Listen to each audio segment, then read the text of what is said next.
ಶ್ರೀ ಗುರುಭ್ಯೋ ನಮಃ. ಶ್ರೀಕೃಷ್ಣಾಯ ನಮಃ. ಎಲ್ಲರಿಗೂ ನಮಸ್ಕಾರ.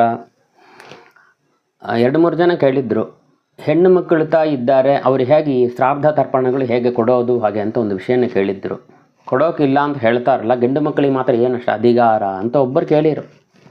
2-3 ಜನ ಸೇರಿ ಅದನ್ನು ಕೇಳಿದ ಕಾರಣ ಇನ್ನೊಂದು ವಿಷಯ ಹೇಳಬೇಕಾಗಿರುತ್ತೆ.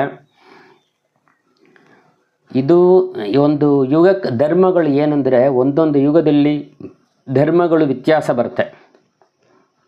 100% ಧರ್ಮ ಒಂದು ಯುಗದಲ್ಲಿ 50% ಧರ್ಮ, ಒಂದು ಯುಗದಲ್ಲಿ 25%. ಕಲಿಯುಗದಲ್ಲಿ ಧರ್ಮ ಇದೆ ಆದರೆ ಇಲ್ಲವೋ ಹಾಗೆ ಅಂತ ಒಂದು ಸಂದೇಹದಲ್ಲಿದೆ. ಈ ವಿಷಯವನ್ನು ಯಾವಾಗಲೂ ನೀವು ಈ ಪಂಚಾಂಗ ಶ್ರವಣ ಮಾಡುವ ಯುಗಾದಿ ದಿವಸ ಸಾಯಂಕಾಲ ಬೆಳಗ್ಗೆ ಪಂಚಾಂಗ ಶ್ರವಣ ಮಾಡುವ ಸಂದರ್ಭದಲ್ಲಿ ಈ ಧರ್ಮಗಳು ಹೇಗೆ ಅಂತ ಅರ್ಥ ಮಾಡಿಕೊಂಬೋದು. ಒಂದು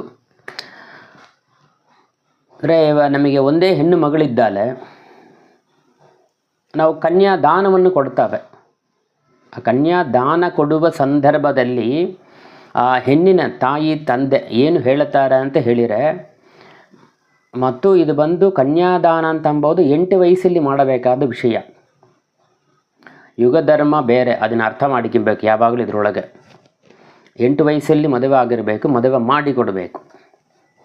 ಹಾಗೆ ಆ ಕನ್ಯಾ ತಾಯಿ ತಂದೆ ಮದುವೆ ಮಾಡುವ ಸಂದರ್ಭದಲ್ಲಿ, ಕನ್ಯಾದಾನ ಮಾಡುವ ಸಂದರ್ಭದಲ್ಲಿ ಏನು ಹೇಳ್ತಾರೆ ಹಾಗೆ ಅಂತಂದರೆ, ಸಂಸ್ಕೃತದಲ್ಲಿ ಮಮ ಸಮಸ್ತ ಪಿತॄಣಾಂ ಮಿರತಸಯ ಆನಂದ ಬ್ರಹ್ಮಲೋಕ ಅವಾಪ್ತಯೇ ಅನೇನ ವರೇನ ಅಸ್ಯಾಂ ಕನ್ಯಾಯಾಂ ಮಮ ಕನ್ಯಾಯಾಂ ಉತ್ಪಾದಯಿಷ್ಯಮಾಣ ಸಂತ್ಯತ್ಯ 12 ಅವರಾನ್ 12 ಪರಾನ್ ಪುರುಷಾನ್ ಪವಿತ್ರೀಕರ್ತುಂ ಆತ್ಮನಶ್ಚ ಶ್ರೀ ಲಕ್ಷ್ಮೀನಾರಾಯಣ ಪ್ರೇರಣೆಯ ಪ್ರೀತಯೇ ಬ್ರಾಹ್ಮ ವಿವಾಹ ವಿಧಿನ ಮತ್ತು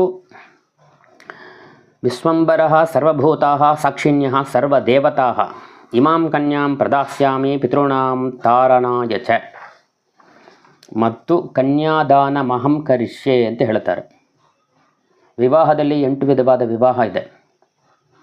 ರಾಕ್ಷಸ ವಿವಾಹ, ಗಾಂಧರ್ವ, ಇದೆಲ್ಲ ಇತ್ಯಾದಿಗಳೆಲ್ಲ ಹೇಳ್ತಾರೆ. ನಾವು ಹೇಳೋದು ಬ್ರಾಹ್ಮ ವಿವಾಹ ಹಾಗೆ ಎಂಬುದಕ್ಕೆ ಏನು ಅಂತ ಆ ವಿಷಯ ಮಾತ್ರ ಹೇಳ್ತಾವೆ ಅಷ್ಟೆ. ನನ್ನ ಕನ್ಯಾದಾನ ಕೊಡುವ ಸಂದರ್ಭದಲ್ಲಿ ಕನ್ಯಾವಿನ ತಾಯಿ ತಂದೆ ಹೇಳುವ ವಿಷಯ ಏನು ಅಂದರೆ, ಮಮ ಸಮಸ್ತ ಪಿತॄಣಾಂ, ನನಗೆ ಮುಂದೆ ಇದ್ದ ನಮ್ಮ ಪಿತೃಗಳು ಅಂತ ಹೇಳುವ ಸಮಸ್ತ ಪಿತೃಗಳು, ನನ್ನ ತಂದೆ ಮೊದಲಾದ ಸಮಸ್ತ ಪಿತೃಗಳು ಯಾವಾಗಲೂ ಅತಿಶಯ ಆನಂದವಾದ ಬ್ರಹ್ಮಲೋಕದಲ್ಲಿ ವಿಷ್ಣುಲೋಕ ಸಿಗಬೇಕು ಎಂಬುದಾಗಿ, ಮತ್ತು ಈ 12 ಪಿತೃನ್ ಅಂದರೆ ನಮಗೆ ಮುಂದೆ ಇರುವತಕ್ಕಂಥ 12 ವಂಶ, ನನ್ನ ಕೂಡಿದ ಈ ಒಂದು ವಂಶ, ನನಗೆ ಹಿಂದೆ ಬರುವತಕ್ಕಂಥ ಇನ್ನೊಂದು 12 ವಂಶ, 25 ವಂಶವನ್ನು ಕುಲವನ್ನು ಉದ್ಧಾರ ಆಗಬೇಕು. ಈ ಪಿತೃಗಳೆಲ್ಲ ಯಾವಾಗಲೂ ವಿಷ್ಣು ಲೋಕದಲ್ಲಿರಬೇಕು, ಯಾವ ವಿಧ ಕಷ್ಟವೂ ಇಲ್ಲದೆ ವಿಷ್ಣು ಲೋಕಕ್ಕೆ ಸೇರಬೇಕು.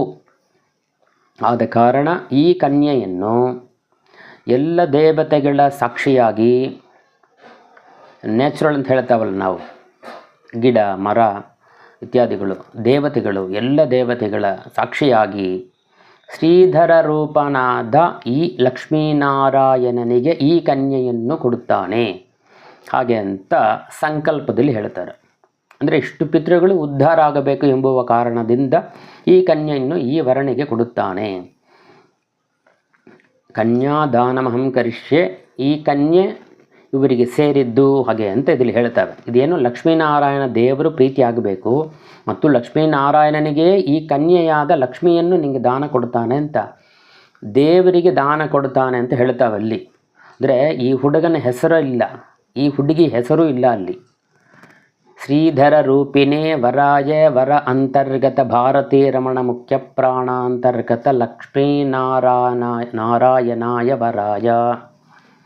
ಈ ನಾರಾಯಣನಿಗೆ ಈ ಲಕ್ಷ್ಮಿಯನ್ನು, ಈ ಹುಡುಗನ ಅಂತರ್ಯಾಮಿಯಾದ ನಾರಾಯಣನಿಗೆ ಈ ಹುಡುಗಿ ಅಂತರ್ಯಾಮದ ಲಕ್ಷ್ಮೀದೇವಿಯನ್ನು ದಾನ ಕೊಡುತ್ತಾನೆ ಅಂತ ಹೇಳ್ತಾರೆ. ಆವಾಗ ಈ ಕನ್ಯಾದಾನ ಮಾಡುವುದರಿಂದ ನಾ ಮಾಡ್ತಾನೆ ಕನ್ಯಾದಾನ ಅಂತಂದರೆ, ನನಗೆ ಮುಂದೆ ಇದ್ದ ಪಿತೃಗಳ 12 ಕುಲ, ನನಗೆ ಹಿಂದೆ ಬರತಕ್ಕಂಥ 12 ವಂಶ, ನನ್ನ ಸುತ್ತಿರುವ ನನ್ನ ವಂಶ ಇದೆಲ್ಲ ಉದ್ಧಾರವಾಗುತ್ತಾರೆ. ಈ ಕನ್ಯೆಯನ್ನು ದಾನ ಕೊಡುವುದರಿಂದ ಇಷ್ಟು ಮಹಾಫಲ ಆದ ಕಾರಣ ಕನ್ಯಾದಾನ ಅಂತ ಅಂಬೋದು ಮಹಾಫಲ ಉಂಟಾದ ಕಾರಣ ಅದಕ್ಕೆ ಮಹಾಸಂಕಲ್ಪ ಅಂತ ಈ ವಿವಾಹ ಸಂಕಲ್ಪದಲ್ಲಿ ಮಹಾಸಂಕಲ್ಪ ಅಂತ ಹೇಳ್ತಾರೆ ಅದಕ್ಕೆ ಅದನ್ನು. ಮತ್ತು ಇದಕ್ಕೇನು ಪ್ರಮಾಣ ಅಂತಂದರೆ ಮತ್ಸ್ಯ ಪುರಾಣದಲ್ಲಿ ಇದನ್ನೆಲ್ಲ ಹೇಳಿದೆ. ಮತ್ಸ್ಯ ಪುರಾಣೋಕ್ತ ಹಾಗೆ ಅಂತ ಇದರಲ್ಲಿ ಹೇಳ್ತಾರೆ. ಮತ್ಸ್ಯ ಪುರಾಣದಲ್ಲಿ ಹೇಳ್ತಕ್ಕಂಥ ಈ ವಿಷಯಗಳು ಈ ಹುಡುಗಿಯನ್ನು ದಾನ ಕೊಟ್ಟುಟ್ರೆ ಸಾಕು, ಆ ಪಿತೃಗಳೆಲ್ಲ ಅಲ್ಲಿ ಉದ್ಧಾರ ಆಗ್ತಾರೆ. ಆದ ಕಾರಣ ಆ ಪಿತೃಗಳ ಋಣ ಈ ಹೆಂಗಸರಿಗೆ ಸೇರೋದಿಲ್ಲ. ಆದ ಕಾರಣ ಇವರು ಶ್ರಾದ್ದ ತಿಥಿ ಯಾವುದು ಮಾಡೋದಕ್ಕೆ ಇಲ್ಲ ಅಂತ ಇದು ಒಂದು ವಿಷಯ. ನೆಕ್ಸ್ಟ್ ವಿಷಯ ಇನ್ನೊಂದು ವಿಷಯನ ನೆಕ್ಸ್ಟ್ அடுத்த ವೀಡಿಯೋಲಿ ಇದನ್ನು ಹೇಳ್ತಾನೆ. ಶ್ರೀಕೃಷ್ಣ